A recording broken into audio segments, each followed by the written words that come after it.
स्वागत है आप सभी का नई कहानी में। अनीता गरीब परिवार से थी। शादी के बाद संजय कनाडा चला गया। ससुराल वालों को नौकरानी मिल गई और वह 16 लोगों के लिए खाना बनाकर बेहाल हो जाती और बाकी सभी एसी चलाकर मज़े से सोते रहते। और जब 10,000 रुपये बिल आया तो माँ ने संजय से कहा कि तुम्हारी पत्नी 24 घंटे एसी में रहती है, बिल के लिए पैसे भेजो। और सारा दिन काम करने की वजह से अनीता का बच्चा भी गिर गया तो माँ ने कहा, तुम्हारी पत्नी जानबूझकर अबॉर्शन करवा कर आई हैं। इतना सुनना था कि संजय का दिमाग घूम गया और वो अगले दिन बिना बताए घर आ गया तो सामने का दृश्य देखकर उसके होश उड़ गए। कमरे में लाल जोड़ा पहने वो आसमान से उतरी हुई कोई अप्सरा लग रही थी। घूंघट अपने चेहरे पर गिराए शर्माई सी वो बैठी अपने पति संजय का इंतजार कर रही थी। रात के 2 बज चुके थे और थकान से उसका बुरा हाल था। कमर जैसे अकड़कर सख्त हो रही थी। तभी हल्की सी आवाज़ के साथ कमरे का दरवाज़ा खुला। संजय अंदर आया।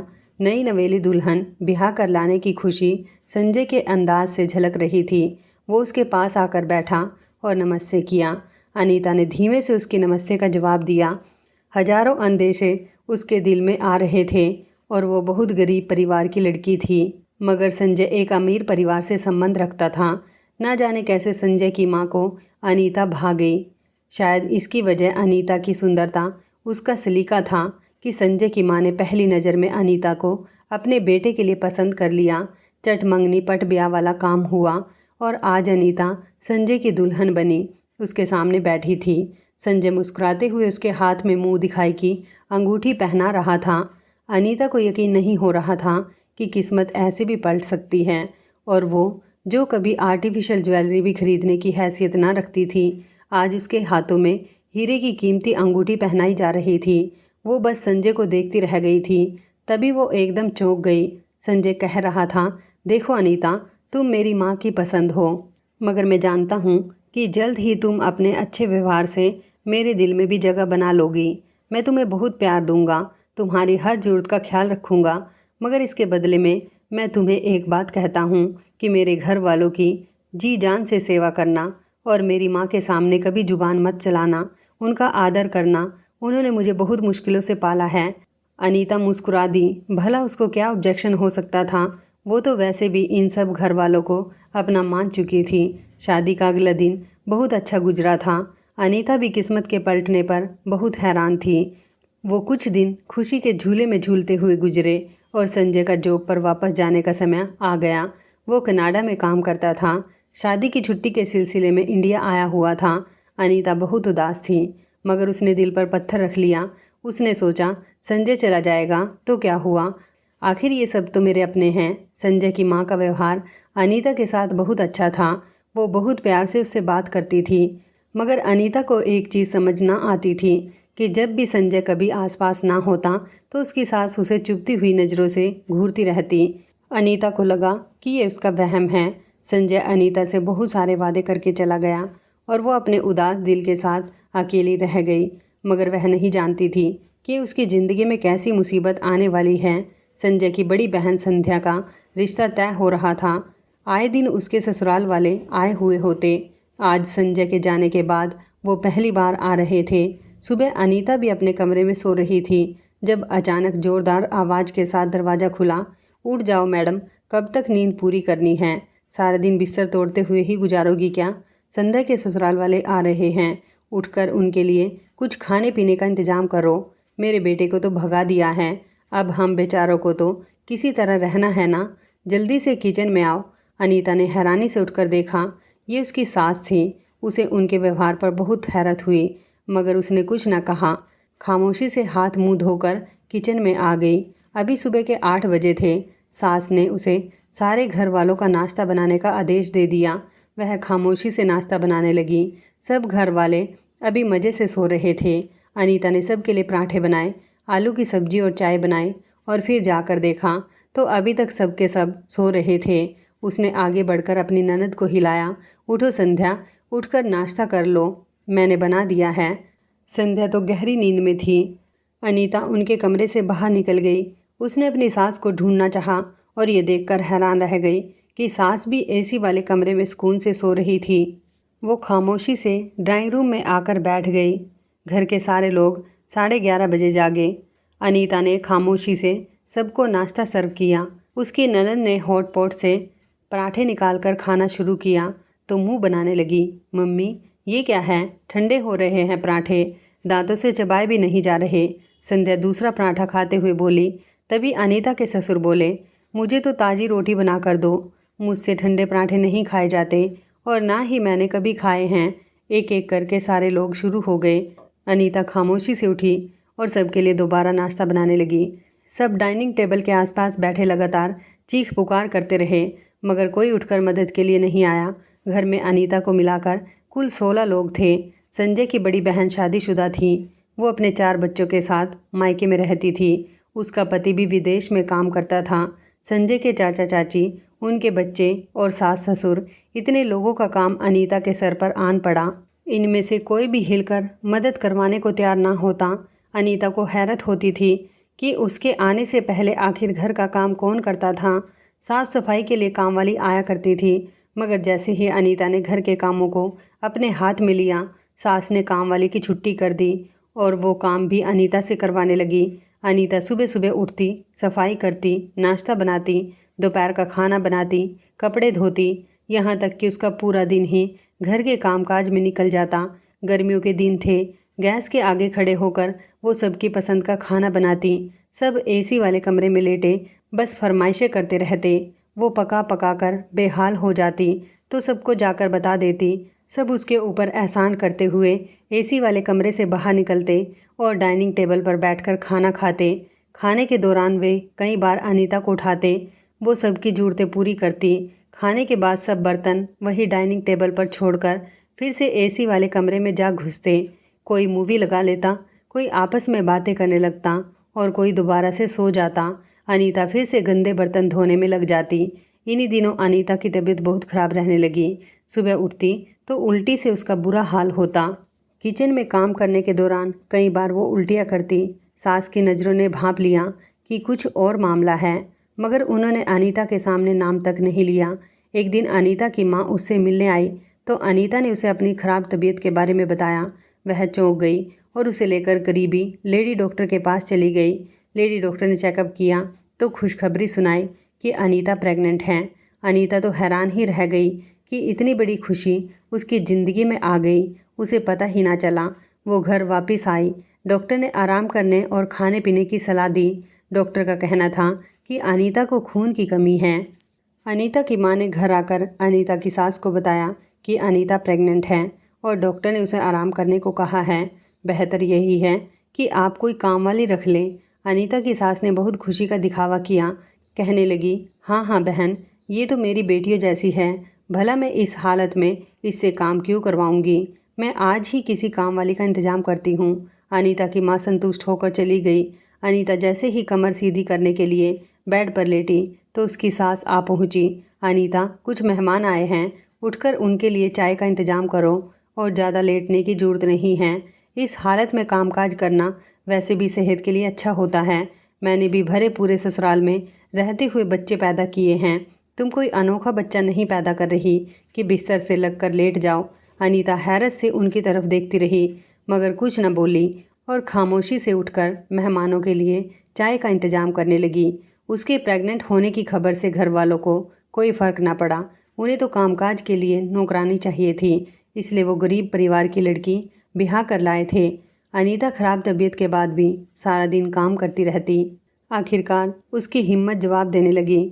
उस रात जब संजय का फ़ोन आया तो उसने कोशिश की कि वो उसे बता दे कि घर में ज़्यादा कामकाज की वजह से वो परेशान हो रही है। लेकिन जैसे ही उसने संजय से ये कहा कि उसकी बहनें किचन में उसकी मदद नहीं करवाती तो संजय अचानक गुस्से में आ गया और कहने लगा, मैं इतनी दूर बैठा तुम सबके लिए दिन रात काम कर रहा हूँ और तुम लोगों की छोटी छोटी घरेलू बातें हर समय मुझे बता बता कर परेशान करती हो। मेरी बहनें आज हैं, कल को वो शादी होकर अपने घर चली जाएंगी। तुम अगर थोड़ा सा काम कर ही लेती हो तो इसमें बुरा ही क्या है। संजय की बात पर अनीता हक्का बक्का रह गई। जिसे वो थोड़ा सा काम कह रहा था, इन कामों में वो सुबह 6 बजे से लेकर रात 12 बजे तक बिजी रहती थी। उसने जान लिया कि संजय से शिकायत करने का कोई फ़ायदा नहीं है। सास और ननदों का व्यवहार बुरे से बुरा होता जा रहा था। वो तो बिल्कुल किसी नौकरानी की तरह व्यवहार करते। अनीता को अब समझ आ रहा था कि वह एक गरीब परिवार से लड़की को क्यों ब्याह कर लाए हैं। इन्हें सिर्फ घर के कामकाज के लिए एक नौकरानी चाहिए थी। अनीता कपड़े धोने के लिए मशीन लगाती तो सुबह से लेकर शाम हो जाती है। संजय की शादीशुदा बहन अपने बच्चों की छोटी छोटी निकरें भी खुद नहीं धोती। वो भी लाकर अनीता को पकड़ा दी कि इन्हें धो दो। अनीता कपड़े धो धो कर थक जाती। मशीन बंद करके अंदर जाकर बैठती तो सास को याद आ जाता कि खाना तो किसी ने बनाया ही नहीं। अनीता को 2 मिनट भी बैठने ना देती और किचन में भेज देती। रात जिस समय थक हार कर वो अपने कमरे में जाती तो उसे एक एक जोड़ में दर्द महसूस होता। इस दौरान उसे ख्याल ही ना रहता कि उसने संजय से फ़ोन पर बात करनी है। फ़ोन उठाती तो संजय की कई कई मिस कॉल आई हुई होती। वह उसे बैक कॉल करती तो फ़ोन उठाकर कहता, तुम क्या करती रहती हो पूरा दिन? तुम्हारे पास इतना भी टाइम नहीं होता कि तुम 2 घड़ी मुझसे बात ही कर लो। मैं तुम्हारे आराम की खातिर ही यहाँ परदेश में रह रहा हूँ, मगर लगता है कि तुम्हें मुझ में कोई इंटरेस्ट ही नहीं है। वो गुस्से में अनीता को सुनाने लग जाता। अनीता दोनों तरफ से पिस रही थी। उसे लग रहा था शादी करके कोई मुसीबत मोल ले ली है। पति के साथ ठीक ठाक समय ना गुजारने की वजह से इन दोनों के बीच बहुत फासला था। इसी फासले का अनीता की सास खूब फ़ायदा उठाती थी। संजय को फ़ोन करके झूठी सच्ची बातें अनीता के खिलाफ करती थी, जिन्हें वो सच मान लेता। वो सीधा लड़का था। अनीता से इस चीज़ के लिए लड़ता तो नहीं था, लेकिन दिल ही दिल में अनीता से शिकवा जरूर करता। एक दिन अनीता की सास ड्राइंग रूम में बैठी टीवी देख रही थी जब बाहर से उनकी छोटी बेटी पलक अंदर आई। उसके हाथ में बिजली का बिल था और उसके चेहरे पर हवाइयाँ उड़ रही थी। मम्मी, ये देखिए, पूरे 10,000 रुपये का बिल आया है लाइट का। अगर भाई को पता चला तो वो बहुत गुस्सा करेंगे। उन्होंने ज़्यादा समय कहा था कि उन्हें कारोबार के लिए पैसे जमा करने हैं, इसलिए हम अपने खर्चे ज़रा कम करें। पलक की बात पर माँ चौंक पड़ी और बिल उसके हाथ से देखने लगी।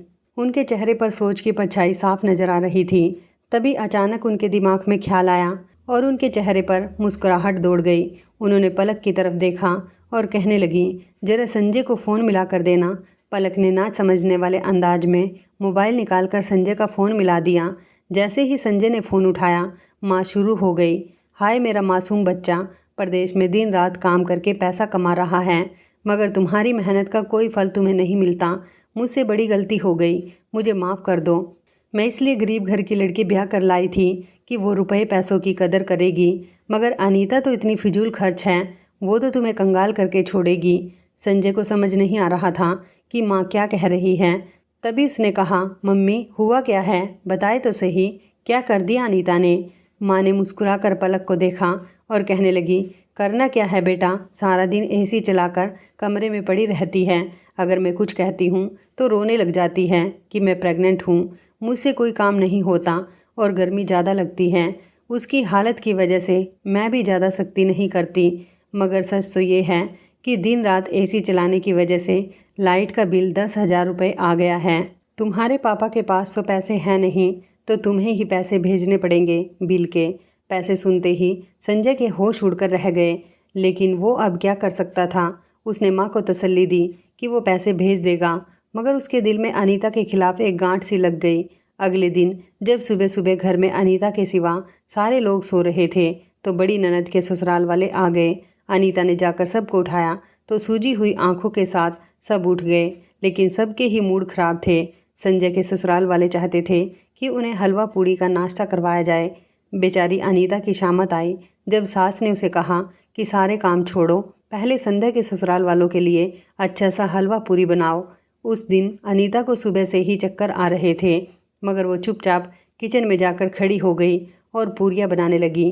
तेज़ गर्मी थी और पसीना टपक रहा था। तभी ना जाने उसे क्या हुआ, अचानक से उसे जोर का चक्कर आया और वो बेहोश होकर ज़मीन पर जा गिरी। धड़ाम की आवाज़ सुनकर ड्राइंग रूम में बैठे सब लोग किचन की तरफ दौड़े। वहाँ अनीता ज़मीन पर बेसुध पड़ी थी। उसके आसपास खून का एक तालाब सा बना हुआ था। अनीता की सास के होश उड़ गए। उन्हें यकीन हो गया कि जब संजय को पता चलेगा कि अनीता का बच्चा गिर गया है तो संजय बहुत गुस्सा करेगा। उन्हें अनीता को अस्पताल ले जाने से ज़्यादा अपने झूठ के पकड़े जाने की चिंता थी। संध्या की होने वाली सास ने शोर मचाकर अनीता को अस्पताल पहुंचा दिया। जब उसकी आंख खुली और उसे पता चला कि उसका बच्चा दुनिया में आने से पहले ही जा चुका है तो उस पर दुखों का पहाड़ टूट पड़ा। मगर वो नहीं जानती थी कि उसके खिलाफ एक और साजिश तैयार है। उसी शाम सास ने अस्पताल से छुट्टी करवा ली और उसे घर ले आई। अनीता के घर वाले आए तो अनीता ने उन्हें कोई बात ना बताई, बल्कि टाल दिया कि मैं सीढ़ियों से गिर गई थी, इसलिए बच्चा गिर गया। उसकी आंखें बार बार आंसुओं से भर जाती थी। घर वाले जा चुके थे। अनीता की सास ने एक बार फिर उसे चाय बनाने की फरमाइश कर दी, बगैर इस बात का एहसास किए कि अभी अभी वो अस्पताल से घर आई है। अनीता को बहुत दर्द था, मगर इसके बाद भी वो हिम्मत करके उठी और किचन में जा खड़ी हुई। वो जानती थी कि इस घर में उसकी कोई हैसियत नहीं, उसका पति उसकी बात पर विश्वास नहीं करता और यहाँ जो लोग थे उन्हें बहू नहीं नौकरानी चाहिए थी। अनीता की सास ने संजय को फ़ोन करके बता दिया था कि अनीता अभी बच्चा पैदा नहीं करना चाहती, इसलिए अस्पताल जाकर अपना अबॉर्शन करवा आई है। संजय का खून खोल उठा। उसका दिल कर रहा था कि अभी और इसी समय जाकर अनीता का गला घोट दूं। उसने बगैर कुछ कहे फ़ोन रख दिया। अनीता की सास संतुष्ट हो गई कि संजय को सच्चाई पता नहीं चली, मगर दूसरी तरफ संजय ने अपना उसी दिन का टिकट करवा लिया था। सारे काम छोड़कर वो अगले दिन इंडिया पहुंचा। उसका इरादा था कि जाते ही अनीता को तलाक देकर उसे अपनी ज़िंदगी से निकाल देगा। बगैर किसी को बताए कड़कती हुई दोपहर के समय वो घर का दरवाज़ा खोलकर अंदर आया। खाना पकने की खुशबू उसकी नाक से टकराई। इतनी तेज़ गर्मी में मेरी माँ बेचारी किचन में काम कर रही है और अनीता अंदर एसी वाले कमरे में आराम कर रही होगी। ये इस लायक ही नहीं है कि इसे अपनी ज़िंदगी में रखूं। आज इसे तलाक देकर घर से बाहर कर दूंगा। जिस औरत को मेरे घर वालों की इज्जत नहीं करनी, उसे मेरी ज़िंदगी में रहने का कोई अधिकार नहीं। तेज गुस्से में ये सोचता हुआ संजय जिस समय किचन में दाखिल हुआ तो उसके पैरों के नीचे से ज़मीन निकल गई।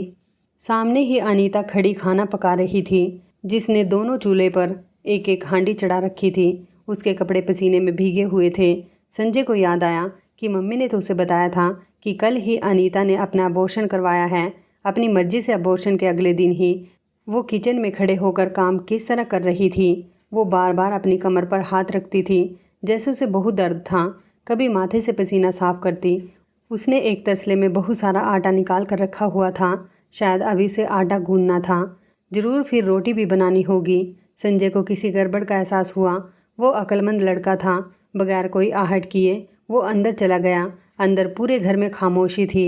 इधर उधर नज़रें दौड़ाता हुआ आगे बढ़ा। घर के बड़े कमरे में 2 टन एसी लगा हुआ था। संजय ने धीरे से कमरे का दरवाज़ा खोला। अंदर हल्का सा अंधेरा था। घर के सारे लोग उस बड़े कमरे में सो रहे थे। तभी अनीता की सास को लगा कि अनीता दरवाज़ा खोलकर अंदर आई है। उन्होंने पलटे बगैर ही ज़ोर से आवाज़ लगाई कि आ गई मैडम साहिबा, खाना पकाकर। कितनी बार कहा है कि जब खाना तैयार हो जाएगा तब आवाज़ लगाया करो। मेरी बेटियों की नींद खराब होती है, लेकिन तुम हो कि सुनती ही नहीं। अगर मैं कुछ कहूँगी तो तुम शोर मचा दोगी।